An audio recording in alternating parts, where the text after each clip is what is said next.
Hello, my name is Janna. I will be giving the presentation in English because I was told that would be preferable. If you've got any questions or anything you would like me to explain later in Russian, this can be easily done.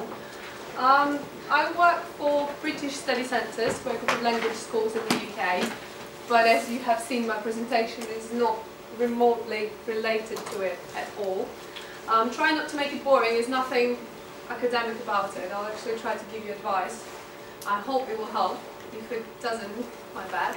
I might give you a bit of a background about myself first, so that you will have this question in your head as why is that person actually teaching me what to do. I came to England when I was 16. I came to learn English in British study centres. I've spent a year doing an English course, then I went on to do foundation. I've done my bachelor's degree in Oxford and I've had my master's done there as well.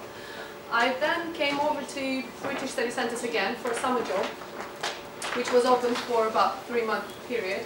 And I was offered to stay longer than the summer job. I continued to work in Oxford School, which was one of our 4 schools we have now. After working there for a year, I was actually given a promotion and I went to work as a marketing assistant to the head office in London.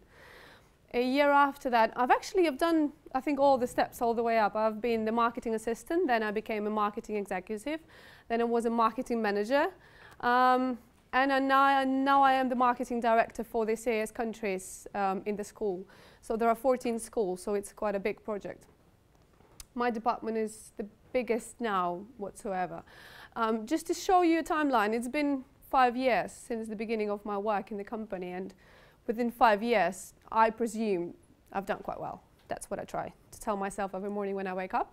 But from that period of time, I've met hundreds of students, I've met hundreds of parents, and looking at the specific, culture, I would say, assumptions from the students that come from Ukraine, they come from Kazakhstan, because that's obviously the profile of students I'm dealing with. I sort of know what you expect and what you would like to get from the profession you are aiming for. My task here is actually give you a bit of a different perspective to it. First of all, I will tell you about 5 things which I think will help you in actually determining the way you can go forward in your professional development. It doesn't matter if you have already started to study, if you are in the university and you're thinking about the master program. If you've done your master program and you want to do a PhD, it doesn't matter, that will help. First point is reverse. Sorry, can you repeat some Russian always more if you can? Yeah, I can, easily. First of all is reverse engineer. In Russian, that's a very complex thing. На русском, скорее всего, это будет проработайте свою жизнь в обратном направлении, если так. Я не знаю, если комфортно, я могу продолжать на русском. Как вы считаете? English. Fine? English? Easy. Because I've prepared it in English, so that's easier for me. Reverse engineer. What it does is that it can actually help you as someone who wants to do something great with your life, everyone does, to actually go back a bit and don't think about the moment you're in now, but go back 5 years, 10 years. Remember yourself as a kid. Remember what you like to do. Remember what got you, in the course you're doing now. Remember what got you in the hobby you like now. Remember something that you've done well, that you enjoy doing. What I've noticed that, and obviously it is 21st century, and we know we all have to make a living. We know we all want a job that makes a lot of money. But ultimately, think about spending 80% of your time in the job you hate. Think about spending 5 days a week with people you hate. And that's a very, very, very, very difficult thing to do. You have to aim at something which actually doesn't, okay, not every job makes you happy, let's face it. But it has to give you self-satisfaction. It has to give you some sort of accomplishment. You have to achieve something every day. And it's very difficult to do. And it seems very daunting to be in the office from 9 to 5. But if it is something you enjoy doing, that you do well, ultimately you will achieve success in it. You have to understand that you don't have to adapt your own life into someone else's perspective. You have to take what you want to do and turn it into something which will bring you money, which will bring you success, which maybe even brings you world fame, I don't know, whatever you want to do. But reverse engineer in that sense will help you to take away all the things that matter to you now, something that it is a pressure from the society, from your parents, from your husband, your wife, your partner, it doesn't matter. Just close it up for a bit and, you know, go back. Maybe you love to play football. Maybe you're not going to become a professional footballer by now, but you like team sports. You were successful in managing people you were playing with. You've enjoyed giving tasks to someone. There are things which you can take away from, you know, from places you've been to, from things you have done already. And I want you to maybe, you know, take a clean sheet of paper and write this down. Because then, once you go into determine your passion, once you know what made you happy in that sense, you can then take action. Take action how? I mean, it's easy to say take action, and everyone says that. I used to hate that word. But take action can be very different. Oh, I can't take it off now. I've got to make a microphone.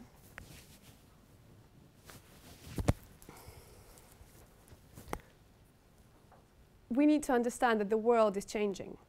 And whatever our parents thought will become known, successful, good, will change. It has already changed.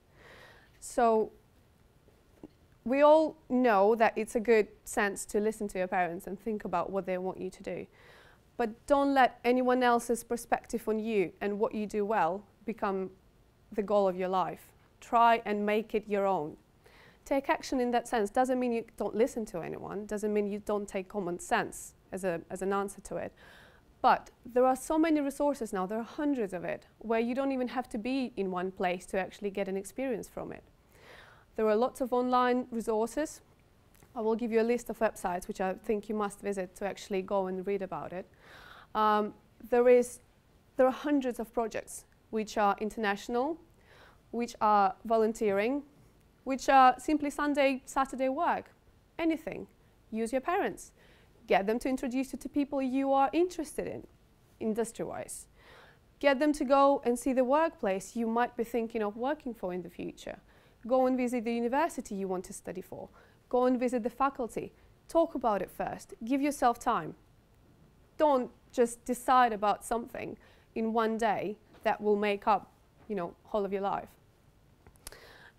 And also, try and understand that your non-academic strength sometimes can actually become your life purpose. So you don't have to be perfect in everything you study in school or everything you study in university to become successful.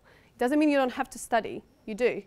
But don't make the thing that if you're bad in mathematics. I was horrible in mathematics, I still am. But I was good at talking, so hence the profession. My sister was very good in mathematics, and she's doing the financial course now. So, an example from the past, I reversed engineered her life, and I remember that when our dad used to give us saving money, I was very good at spending mine. But then I was very good at actually go back and ask for more. She was always putting them aside. She was good at actually planning ahead, her financial when she was 5 years old. She was much better than me at that time. So she's doing the financial course now and she loves it. Even though we're very different in the way we pursue things and things that we want. So that's one of the things. Praise yourself. Well, praise yourself is a problem. It's a problem of our students mostly because for some bizarre reason, we're very different in that from students and kids from Europe. And I can say that because I've been working in this industry for quite a long time now. Our society is not praising young people enough. That's my impression. You have to, even if it is the slightest success, even if you won the first place in, English, whatever, literature class when you were 3, you have to praise yourself. Not just let others praise you, because sometimes it can be flattery, even from your parents, but praise yourself. Think about things you've done well. Write them down. Use them in your CV. Put them there. Let them know it. Get it out. Tell them, on the interview, Tell them that you think you've done that well and what you've learned from the experience you've done well. It doesn't have to be related to work. It can be related to any crisis situation you've done. It can be related to a homeless person you've helped on the street. It doesn't matter. You have to understand that the society and the world is evolving in the way that one is not, these things are inseparable now. You have to understand that all of that experience can be taken and transferred to your workplace in a minute. So praise yourself is a thing which you have to learn, and I would suggest actually read literature about it, because if you are thinking of working for international company, even if it is based here in Ukraine, they will want you to think like a Westerner do, and Westerner will sell themselves. So even if you're better 100 times, it doesn't mean you have to lie, but you have to be very honest and firm on things you know well, and you have to tell people about them. Don't put that aside. Don't think that you are, offering yourself off. You do in the work, your job will pay you money. So essentially they are buying your skills. Essentially you need to sell your skills to them. So if you are holding this back and if you think, well, if they want me, they'll have me. No, someone else will come forward and tell them that. And they will put them in front of you, even if they're better. Think about that. Put that down. Write this off. Write anything you can think about. Take away the small steps afterwards. Leave 2 or 3 main points which you know will do you well in a job place. And again, it doesn't have to be related to your academic success. It doesn't have to be related to your job in the future. It can be a simple, everyday experience which you do well, you've done well, you've helped. Money question. Again, coming back to the 21st century, we all want to make a lot of money. Making a lot of money, if you are, it's a very sensitive thing. We all want everything and we want it now. We have to understand that in order to get big, you have to start really small and you have to give yourself time. Don't kill yourself over being 23 and in a low-paid job and doing something you don't necessarily want to do now. Make sure you are in the place you are now. Use this experience well, but don't stay in that place. Make sure it doesn't don't let yourself become lost in that experience which you don't like and which you don't think you will change in the future. Because people change what they do. People change what they learn. People change where they live. They move. It's not closed up anymore. You can do anything you want. But the money question is related in the sense that, well, I've listened to a lecture from the university in America. I can't tell you the name of it. I don't remember. But I really liked the speech of the lecturer who was actually helping the professional orientation of the students. And he's asking students one simple question whenever they come and talk to him about the profession they want to do. He says, ask your question, if money wasn't an option, if it wasn't there, if you were not paid, what would you do? So ask yourself, I don't have to get any money. I have £1 million on my account. I don't need to work. What would you do? Think about it. Because this idea, it can become your life. And you can actually develop it. You can work around it. You can adapt other people to it. You can find someone who thinks the same way as you do. It can grow out. It can become a business. Or you can find a company which does what you would like to do. Apply. Send them your CV. Even if they don't have any options available, even if they don't have any positions open, send them your CV. Send them your cover letter. Tell them, well, I think I could have done that better. They'll ask you why. And then you get back to them and you answer why, if you know why. If you don't, make it up. I can give you an example, actually. I've had a friend, she lives in London. She's been working for a company she hated. And I've listened to it every week, on and on. I hate the place where I work. I hate it. I can't wake up in the morning. I hate it. So being fed up listening to it, what would you like to do? She didn't know. But we've taken a bit of, something that she's had. She's been working with students. She's been doing a bit of a similar thing that I do. She didn't like working with students because she had to sell someone else's university ultimately. She wasn't something she didn't have her heart in it. She said, I never worked more than 5 hours a day. I don't mind. But she enjoyed working with students. So the essential step was to take away the university as an intermediary person, place or anything from it and leave her and the student. What would you want to do? I would like to sell courses to the students. Perfect, you are in London. How would you sell, even if it is an English course or university in the UK, being in London? Okay, let's not sell English courses, we'll sell Russian courses in St. Petersburg. She has a very successful consultancy agency now. So, you can take the threads, which are bit by bit.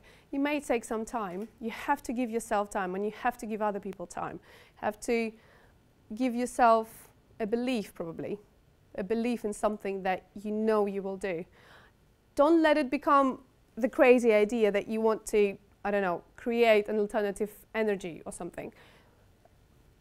And you can't do it on your own. Go and study something that will help you in doing that, if you know what I mean. So I'm not trying to make you become this romantic person which takes away all the material things that you will need. No. But I will try and tell you that there are thousands of jobs now, and you can find something that you will love, that will bring you money, that will allow you to travel, to meet other people. In the world of internet now, to register on LinkedIn and find 5 or 10 people which will be of a similar, working in a similar industry as you do, and actually maybe looking for someone to do an internship with them in some time. It's quite easy. It's actually much easier than you think. And I know people who have done that well. So you have to work on yourself. You have to work on materials which you can present to, essentially a job seeker, an employer. So you have to have a very good CV. You have to work on your CV. How can you work on your CV? Again, go back to the resources which you have now. Go back to the companies that someone knows. Go and talk to them. Ask them, what are they doing now? What are the developments in the future? What you can learn from them. How can you help them? Even if it is for free, even if it is for a couple of days a week, even if it is for an hour, doesn't matter. You will know that from the inside, and it will help you. Yep, we've talked about that. If you don't mind, I'll ask you to take a note of this, because these are the resources which I found quite helpful. The careers on The Guardian. The Guardian is a very famous newspaper in the UK, but the career section actually tells you about all the latest trends in all the industries you can think about. It tells you about the latest developments, tells you about the branches of the companies which have been opened, in any parts of the world. So have a look. UCAS website is a bit more of an academic direction. It tells you about the universities in the UK, but again, it will actually tell you the statistics of the professions which are most popular now in the UK. It will tell you which ones are most demandable now, which ones are getting, employment within a couple of months after completing the university. So all of that, you must use that. There are so many resources now, hundreds. National Career Service. This one is one unexpected one for me, because you can actually go on the website and literally almost every single profession you thought about or actually didn't know exists, they tell you about it, they explain what the person does. And I found it very helpful to someone who has no clue. You'll probably spend a month reading through it, but if you have no clue what you want to do that, have a read. Which university? Again, it's directed on people who are maybe thinking about applying in the university in the UK or Europe in the future. But don't forget about distance learning courses. There are distance master programs if you are not able to go there now. So have a read about that. Chambers of Commerce is another one which I found helpful in the CV preparation. Why? Not many people know that, but Chambers of Commerce, anyone, there could be, I think it's Ukrainian British Chamber of Commerce, Russo-British Chamber of Commerce, lots of them. If you go on the website, there is a CV bank, and the people who are looking for employment, they actually post their CVs on there. Have a read, download the CVs, because you'll find there are some CVs which are great, and I don't know if people exist, the people who write them exist, but if they did. But have a read, because it gives you a really good example of how the CV should look like, because people publishing it, they've been doing it for a while. For some, we don't have this culture of a perfect CV developed here yet. What I found, in most of the CIS countries where I go to, unfortunately, the CVs don't usually look the way the Western employer would like them to look. So that's a very good example for you to actually tailor-make your CV in the way it needs to look. And then you can go out there and you can go and look for programs and you can look for internship programs and just send your CV off. Even if it is, don't be skeptical about it. Even if it is 100 CVs you send in a month, 1 or 2 of them will get there. So that's one I find optimistic. You were born with 30,000 days to live. And that idea for me, every time I think about it, depresses me. Because it's not much. Well, I'm 26, so you think about it, I've got about 30 years of active life. 30 years. 30 times you can see summer. 30 times you will see spring. Is it a lot? It's not. And that should be your daily motivation. You can't spend your time, you can't spend it just thinking about something. You can't spend it just wishing for something to happen. You have to think that actually, we all say, I'll say that time will come. Well, it will come, but it goes. Every day. So the sooner you start, not just thinking about it, planning it, writing it out, and taking steps to it, but really try it, make it up for a week. Make yourself a plan for a week. Write down what you've done in that week. I know it's boring and it's horrible and it sounds awful, but then if you want to get something back, you need to put something into it. So think about that. Think about 30,000 days. It's very depressing. But think about it in a good way. It's very depressing, but you have to make each day count. You can't just, give them away. And with the population of Earth every day increasing, there is someone else looking at you from behind, wanting to do better than you did. There is also one thing which I liked, is that there is no top of the ladder. So once you've reached something, you can always go ahead and actually think about something bigger, something more. Maybe just a tiny bit. But don't let yourself relax, because, well, you can relax when you're 50, but let's face it, up until then, you're pretty much absolutely active and you can create so much more and can do so much more. And you need to pass this on. You need to pass this on. It doesn't have to be just, your children. It can be a place as a whole. You can do the same thing as I do. You can just tell that to people and maybe hope that just one person will take something useful out of it. So try that. I hope it will help. If you have any questions, I think I'm almost like a minute away from finishing. So if you've got any questions, I'm happy to help now. Thank you.